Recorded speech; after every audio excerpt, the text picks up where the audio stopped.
जय श्री गोरक्ष। प्रिय श्रोताओं, आज आप देख रहे हैं वाल्मीकि रामायण का भाग 71 तथा अयोध्याकांड का भाग 19। आपने पिछले भाग में सुना कि देवी सीता, राम और लक्ष्मण तीनों छोटी बड़ी नदियों को पार करते हुए आगे बढ़ते जा रहे थे तथा जहाँ भी कहीं कोई नदी आती वहीं माता सीता नदी से प्रार्थना करती कि जब सकुशल हम वापिस आएंगे तो आपके यहाँ दान पुण्य करेंगे।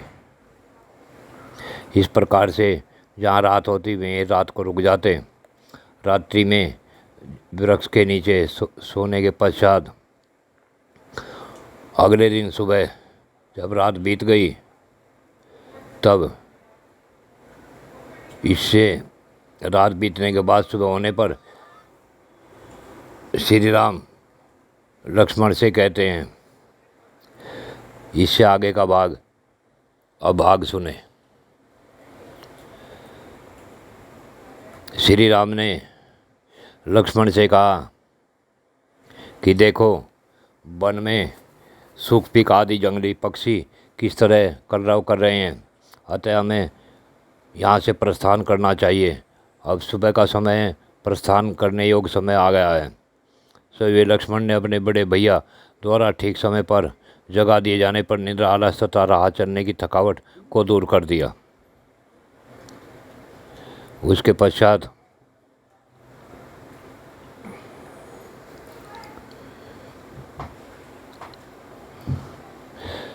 पश्चात श्री राम ने लक्ष्मण से कहा कि लक्ष्मण, आप आगे आगे चलो तथा सीता आपसे पीछे रहेगी और मैं आप दोनों के पीछे रहूँगा। इस प्रकार तीनों आगे पीछे चलते रहे। रास्ते में फिर लक्ष्मण से कहा, लक्ष्मण देखो, यहाँ के एक एक वृक्ष में मधुमक्खियों द्वारा लगाए गए पुष्ट किए गए मधु के छत्ते कैसे लटक रहे हैं।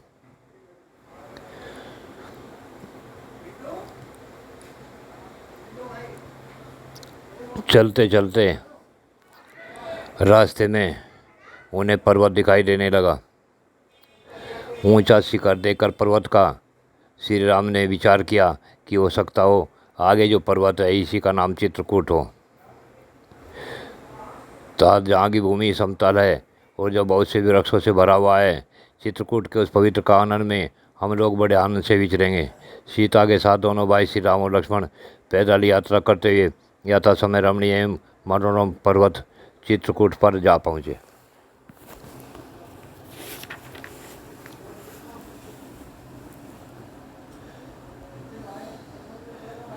और राम ने कहा कि यहीं इस स्थान पर हम यथा समय यह स्थान रहने के योग्य है, हम तो यहीं निवास करेंगे। ऐसा निश्चय करके सीता, श्री राम और लक्ष्मण ने हाथ जोड़कर आश्रम की ओर बढ़े। वहाँ वाल्मीकि का एक आश्रम था जिसमें उन्होंने प्रवेश किया और सबने महर्षि के चरणों में मस्तक झुकाया। धर्म के जानने वाले महर्षि उनके आगमन से बहुत प्रसन्न हुए और आप लोगों का स्वागत है, आइए बैठिए, ऐसा कहकर उन्होंने उनका आदर सत्कार किया। तत्पश्चात माँ बाबू भगवान श्री राम ने महर्षि को अपना यथोचित परिचय दिया और लक्ष्मण से कहा, हे सोम लक्ष्मण, तुम जंगल से अच्छी अच्छी मजबूत लकड़ियाँ ले आओ और रहने के योग्य इस कुटी यहाँ कुटी तैयार करो। श्री राम की यह बात सुन शत्रुदमन लक्ष्मण अनेक प्रकार के वृक्षों की डालियाँ काट लाए और उनके द्वारा पर्णशाला तैयार की। लक्ष्मण ने श्री राम से फिर इस प्रकार कहा कि भैया, यह तैयार हो चुकी है, हमें अपनी कुटी में अब चलना चाहिए। तब श्री राम लक्ष्मण से बोले, हे सुमित्रा कुमार, इस गजकंद का गुद्दा लेकर उसी के पर्णशाला के अधिष्ठाता देवताओं का पूजन करेंगे, क्योंकि दीर्घ जीवन की इच्छा करने वाले पुरुषों को वास्तु शांति अवश्य करनी चाहिए। कल्याणदर्शी लक्ष्मण, तुम गजकंद नामक कंद को उखाड़ कर या खोद कर शीघ्र ले आओ, क्योंकि शास्त्रों की विधि का अनुष्ठान हमारे लिए आवश्यक कर्तव्य है। तुम धर्म का सदा ही चिंतन किया करो। लक्ष्मण श्री राम के कथनानुसार गजकंद ले आए। तो श्री राम ने पुनः उनसे कहा कि लक्ष्मण, इस गजकंद को पकाओ, इस पर्णशाला के अधिष्ठाता देवताओं का पूजन करेंगे। जल्दी करो, यह सोम मुहूर्त है और यह दिन भी ध्रुव संज्ञक है, अतः इसी में यह शुभ कार्य होना चाहिए। प्रतापी सुमित्रा कुमार लक्ष्मण ने काले छिलके वाले गजकंद को काटकर प्रज्वलित आग में डाल दिया। रक्त विकार का नाश करने वाले उस गजकंद को भली भांति पका हुआ जानकर लक्ष्मण ने श्री रघुनाथ जी से कहा, देवोपम तेजस्वी श्री रघुनाथ जी, यह काले छिलके वाला गजकंद जो बिगड़े हुए सभी अंगों को ठीक करने वाला है, मेरे द्वारा संपूर्ण पका दिया गया है। अब आप वास्तु देवताओं का यजन कीजिए, क्योंकि आप इस क्रम के कुशल हैं। समस्त देवताओं का पूजन करके पवित्र भाव से श्री राम ने कर्णपुटी में प्रवेश किया। उस समय अमित तेजस्वी श्री राम के मन में बड़ा आह्लाद हुआ। तत्पश्चात बलि वैश्यदेव कर्म, रुद्र याग तथा वैष्णव याग करके श्री राम ने वास्तु देवता की वास्तु दोष की शांति के लिए मंगल पाठ किया।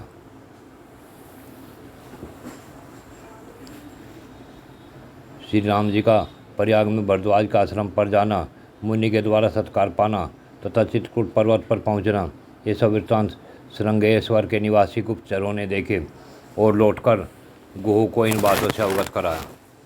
इन सब बातों को जानकर सुमंत गुह से विदा ले अपने उत्तम घोड़ों को रथ में जोतकर अयोध्या की ओर ही लौट चले। उस समय उनके मन में बड़ा ही दुख हो रहा था। अयोध्या पहुंचकर उन्होंने देखा सारी पुरी आनंद शून्य हो गई है। कहीं कहीं एक शब्द भी सुनाई नहीं देता था। सारी पुरी ऐसी नीरव थी मानो मनुष्यों से सुनी हो। अयोध्या की ऐसी दशा देखकर सुमंत के मन में बड़ा ही दुख हुआ। वे शोक के वेग को पीड़ित हो इस प्रकार चिंता करने लगे। कहीं ऐसा तो नहीं हुआ कि श्री राम के विरह जनित संताप के दुख से व्यथित हो सभी हाथी घोड़े मनुष्य आदि महाराज से सारी अयोध्यापुरी शोकाग्नि किससे दग्ध हो गई हो। इसी चिंता में पड़े वे सारथी सुमंत ने सिरगामी घोड़द्वार नगर द्वार पर पहुंचकर तुरंत ही पुरी के भीतर प्रवेश किया। उस समय सुमंत ने जो वहाँ लोग इकट्ठे थे उनसे कहा कि सज्जनों, मैं गंगा जी के किनारे तक श्री रघुनाथ जी के साथ गया था।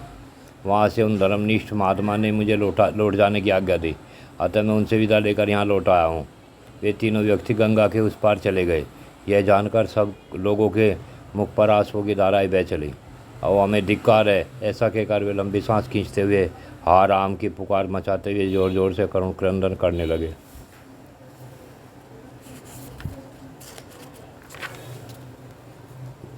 बाजार के बीच से निकलते समय सारथी के कानों में स्त्रियों के रोने की आवाज़ सुनाई दी, जो महलों की खिड़कियों में बैठकर श्री राम के लिए ही संतप्त हो विलाप कर रही थी।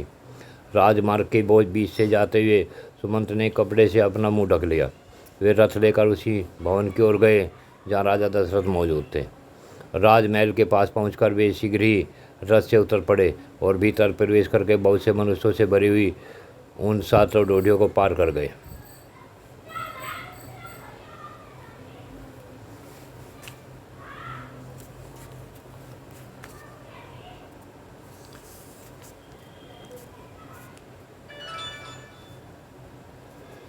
धनियों के उनके तदंतर राजमहल में जहाँ भी श्री राम के शोक से संतप्त हुई राजा दशरथ की रानियों के मंद स्वर में कहे गए वचन सुनाई पड़े। ये सारे सुमंत श्री राम के साथ यहाँ से गए थे और उनके बिना ही यहाँ लौटे हैं। ऐसी दशा में करुण क्रंदन करती हुई कौशल्या को ये क्या उत्तर देंगे। मैं समझती हूँ जैसे जीवन दुख जनित है, निश्चय ही उसी प्रकार हमारा नाश भी सुकर नहीं है। तभी तो न्यायतः प्राप्त हुए अभिषेक को त्याग कर पुत्र के वन में चले जाने पर भी कौशल्या अभी तक जीवित है। रानियों की वे सभी बातें सुनकर शोक से दग्ध से होते हुए सुमंत ने सहसा राजभवन में प्रवेश किया। सभी डोडियों में प्रवेश करके उन्होंने देखा राजा एक श्वेत भवन में बैठे हुए पुत्र शोक से मलिन दीन एवं आतुर हो रहे हैं। सुमंत ने वहाँ बैठे हुए महाराज के पास जाकर उन्हें प्रणाम किया और उन्हें श्री रामचंद्र जी की कही हुई बातें जो की तो सुना दी। राजा ने चुपचाप ही वह सुन लिया। सुनकर उनका हृदय द्रवित हो उठा। फिर वे श्री राम के शोक से अत्यंत पीड़ित हो मूर्छित होकर पृथ्वी पर गिर पड़े। महाराज के मूर्छित हो जाने पर सारा अंतःपुर दुख से व्यथित हो उठा। राजा के पृथ्वी पर गिरते ही सब लोग दोनों बाएं उठाकर जोर जोर से चित्कार करने लगे।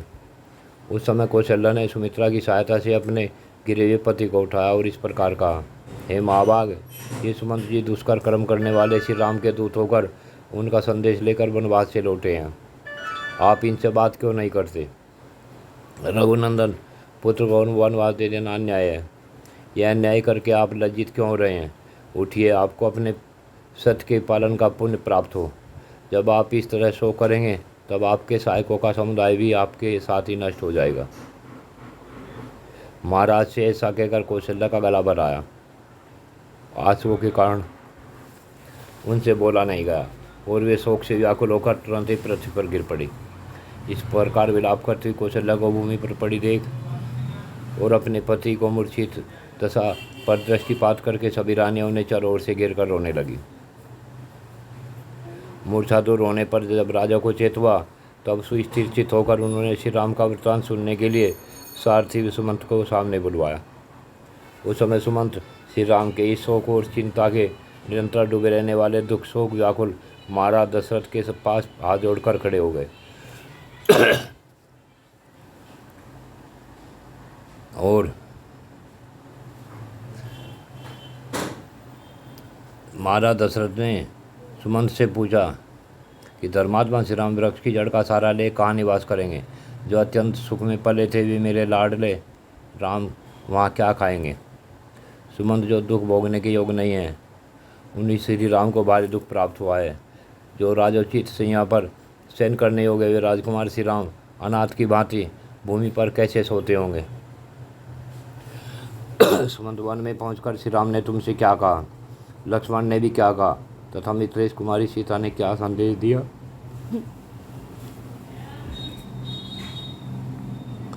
ये सुमंत, तुम श्री राम के बैठने सोने और खाने पीने से संबंध रखने वाली बातें बताओ।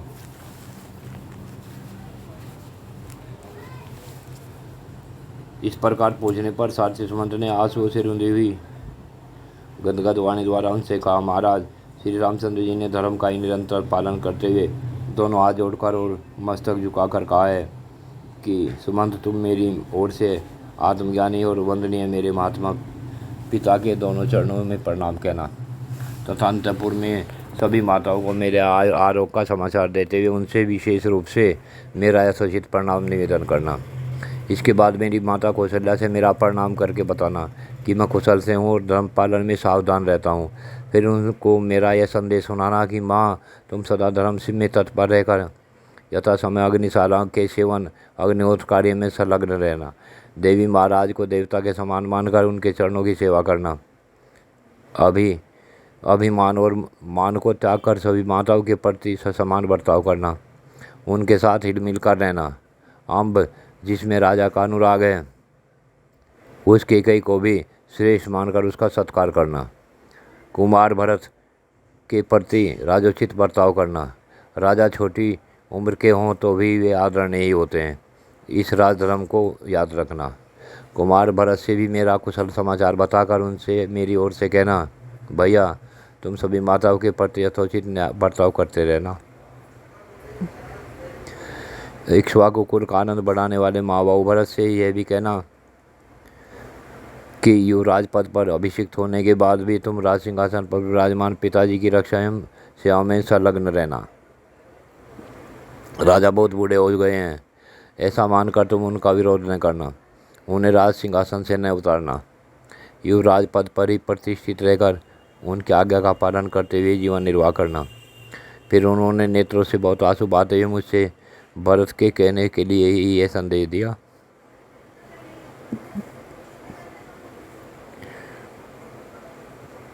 कि ये भरत, मेरी पुत्र वत्सला माता को अपनी माता के समान समझना। मुझसे इतना ही कहकर माँ बाबू श्री राम बड़े वेग से आंसुओं की वर्षा करने लगे। परंतु लक्ष्मण उस समय अत्यंत कुपित हो लंबी सांस खींचते हुए बोले,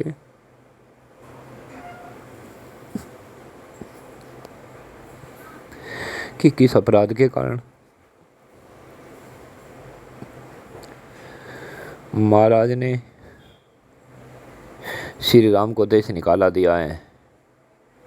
राजा ने कैकेयी का आदेश सुनकर झट से उसे पूर्ण करने की प्रतिज्ञा कर ली। उनका यह कार्य उचित हो या अनुचित, परंतु हम लोगों को उनके कारण कष्ट भोगना ही पड़ता है।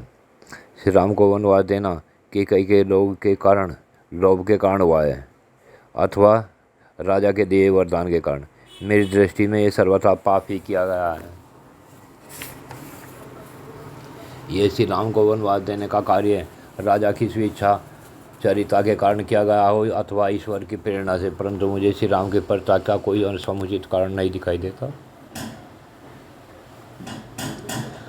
मुझे इस समय महाराज में पिता का भाव नहीं दिखाई देता। अब तो रघुनंदन श्री राम ही मेरे भाई, स्वामी, बंधु बांधव तथा पिता हैं। महाराज तपस्विनी जनकनंदिनी सीता तो लंबी सांस खींचती हुई इस प्रकार निश्चेष्ट खड़ी थी, मानो उसमें किसी भूत का आवेश हो गया हो।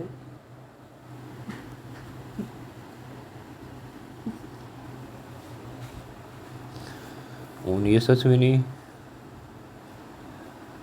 राजकुमारी ने पहले कभी ऐसा संकट नहीं देखा था।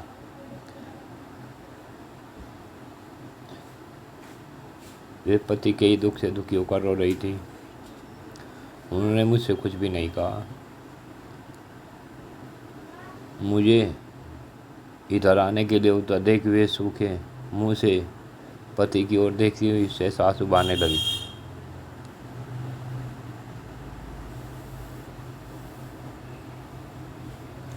इसी प्रकार लक्ष्मण की भुजाओं से सुरक्षित श्री राम उस समय हाथ जोड़े खड़े थे।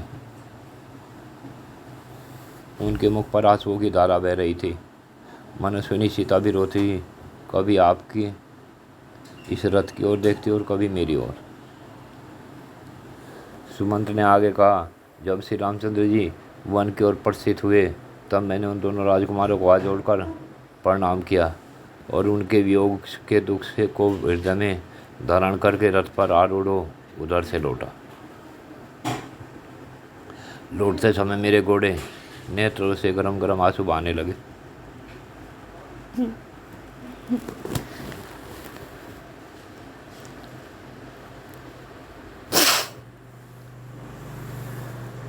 मैं भीलराज के साथ कई दिनों तक वहाँ इस आशय से ठहरा रहा कि संभव है श्री राम मुझे फिर बुला ले।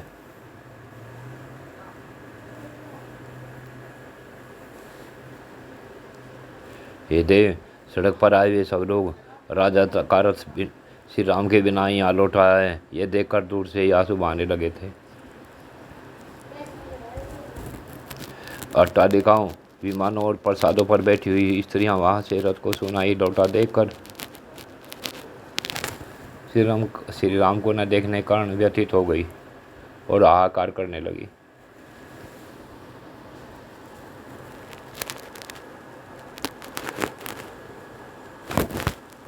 सुहृदों, मंत्रियों और वेद वेत्ताओं सलाह लिए बिना ही मैंने मोहवश केवल एक स्त्री की इच्छा पूर्ण करने के लिए सहसा यह अनर्थ में कार्य कर डाला है। सुमंत, होनार यह सारी विपत्ति निश्चय ही कुल का विनाश करने के लिए अकस्मात आ गई है। स्वार्थ से यदि मैंने तुम्हारा कभी कुछ थोड़ा सा भी उपकार किया हो तो तुम मुझे शीघ्र ही श्री राम के पास पहुंचा दो। मेरे प्राण मुझे श्री राम के दर्शन के लिए शीघ्रता करने की प्रेरणा दे रहे हैं। इससे बढ़कर दुख की बात और क्या होगी कि मैं इस मरणासन अवस्था में पहुंचकर भी इक्ष्वाकु कुलनंदन राघवेंद्र श्री राम को यहाँ नहीं देख रहा। हा राम, हा लक्ष्मण, हा विदेह राजकुमारी तपस्विनी सीते।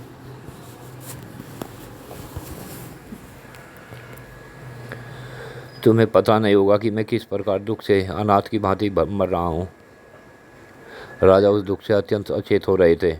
अतः उस परम दुर्लभ शोक समुद्र में निमग्न होकर बोले, देवी कौशल्य, मैं सारा श्री राम के बिना जिस शोक समुद्र में डूबा हुआ हूँ उसे जीते जी पार करना मेरे लिए अत्यंत कठिन है। श्री राम का शोक ही उस समुद्र का महान वेग है। सीता का विछोह ही उसका दूसरा छोर है। मैं लक्ष्मण सहित श्री राम को देखना चाहता हूँ, परंतु इस समय उन्हें यहाँ नहीं देख पाता हूँ। यह मेरे बहुत ही बड़े पाप का फल है। इस तरह विलाप करते हुए महायशस्वी राजा दशरथ तुरंत ही मूर्छित होकर शैया पर गिर पड़े। श्री रामचंद्र जी के लिए इस प्रकार विलाप करते हुए राजा दशरथ के मूर्छित हो जाने पर उनके उस अत्यंत करुणाजनक वचन को सुनकर राजमाता देवी कौशल्या ने पुनः दुगना भय हो गया।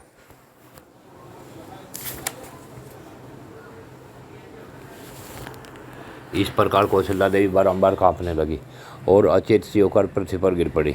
उसी अवस्था में उन्होंने सारथी से कहा, सुमंत, जहाँ श्री राम है, जहाँ सीता और लक्ष्मण है,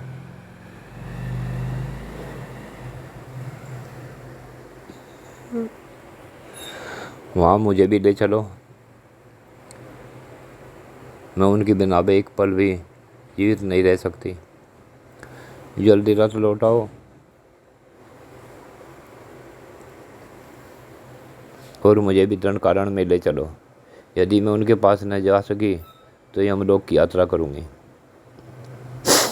देवी कौशल्या की बात सुनकर स्वार्थी सुमंत ने हाथ जोड़कर उन्हें समझाते हुए आंसुओं के वेग को रोकते हुए गदगद वाणी से कहा, हे महारानी, यह शोक, मोह, दुख जनित व्याकुलता छोड़िए। श्री रामचंद्र जी इस समय सारा संताप भूलकर वन में निवास करते हैं। धर्माज्ञ एवं विजितेंद्रिय लक्ष्मण भी उस वन में ही श्री रामचंद्र जी के चरणों की सेवा करते हुए अपना परलोक बना रहे हैं। सीता का मन यथा भगवान श्री राम में ही लगा हुआ है, इसलिए निर्जन वन में रहकर भी घर की ही भांति प्रेम एवं प्रसन्नता पाती तथा निर्भय रहती हैं। मुझे तो ऐसा प्रतीत होता है कि मानव विधे राजकुमारी सीता को परदेश में रहने का पहले से ही अभ्यास हो। श्री राम और लक्ष्मण को अपने पास देखकर जानकी को यही जान पड़ता है कि मैं अयोध्या के एक कोस की दूरी पर मानो घूमने फिरने के लिए आई हूँ। इस प्रकार भूल से निकली हुई कई विषयक उस बात को पलटकर सारथी सुमंत ने देवी कौशल्या के हृदय को आह्लाद प्रदान करने वाला मधुर वचन कहा। मार्ग में चलने की थकावट, वायु के वेग, भयदायक वस्तुओं को देखने के कारण होने वाली घबराहट तथा धूप से भी विधि राजकुमारी की चंद्र किरणों के समान कमनीय कांति उनसे दूर नहीं होती है। ये वे श्री रामचंद्र जी के बाहुबल का भरोसा करके वन में रहती हैं और हाथी, बाघ अथवा सिंह को भी देखकर कभी भय नहीं मानती हैं। अतः आप श्री राम, लक्ष्मण अथवा सीता के लिए शोक न करें, अपने और महाराज के लिए भी चिंता छोड़े। श्री रामचंद्र जी का यह पावन चरित्र संसार में सदा ही स्थिर रहेगा। ये तीनों ही शोक छोड़कर प्रसन्नचित हो महर्षियों के मार्ग पर दृढ़तापूर्वक स्थित हैं और वन में रहकर फल मूल का भोजन करते हुए पिता की उत्तम प्रतिज्ञा का पालन कर रहे हैं। इस प्रकार युक्त वचन कहकर सारथी सुमंत ने पुत्र शोक में से पीड़ित हुई कौशल्या को चिंता करने और रोने से रोका, तो भी देवी कौशल्या विलाप से विरक्त न हुई। वे हा प्यारे, हा पुत्र और हा रघुनंदन की रट लगाती हुई करुणा कंदन करती ही रही।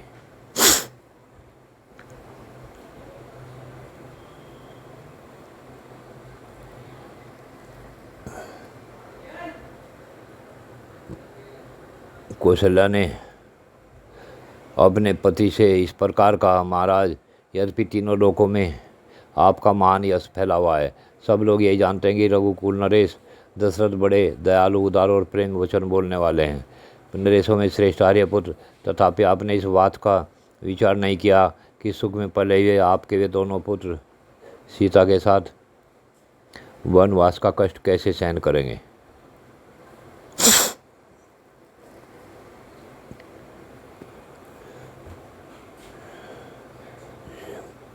मेरा हृदय निश्चय ही लोहे का बना हुआ है, इसमें संशय नहीं है, क्योंकि इस राम को न देखने पर भी मेरे इस हृदय के हजारों टुकड़े नहीं हो सके।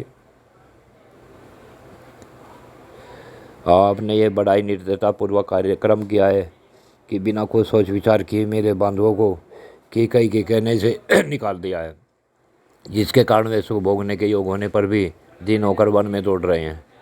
यदि 15वें वर्ष में श्री रामचंद्र जी पुनः वन से लौटे तो भरत उनके लिए राज और खजाना छोड़ देंगे, ऐसी संभावना नहीं दिखाई देती।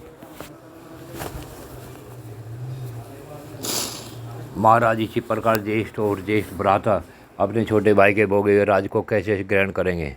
वे उसका तिरस्कार त्याग क्यों नहीं कर देंगे? जैसे बलवान शेर किसी के द्वारा अपनी पूंछ का पकड़ा जाना सह नहीं सकता, उसी प्रकार श्री राम ऐसे अपमान को नहीं सह सकेंगे। आपके द्वारा धर्मपरायण पुत्र को देश निकाला दे दिया गया, अतः यह प्रश्न उठता है कि सनातन ऋषियों ने वेद में जिसका साक्षात्कार किया है तथा श्रेष्ठ द्विज जिसे अपने आचरण में लाएं, वह धर्म आपकी दृष्टि में सत्य है या नहीं?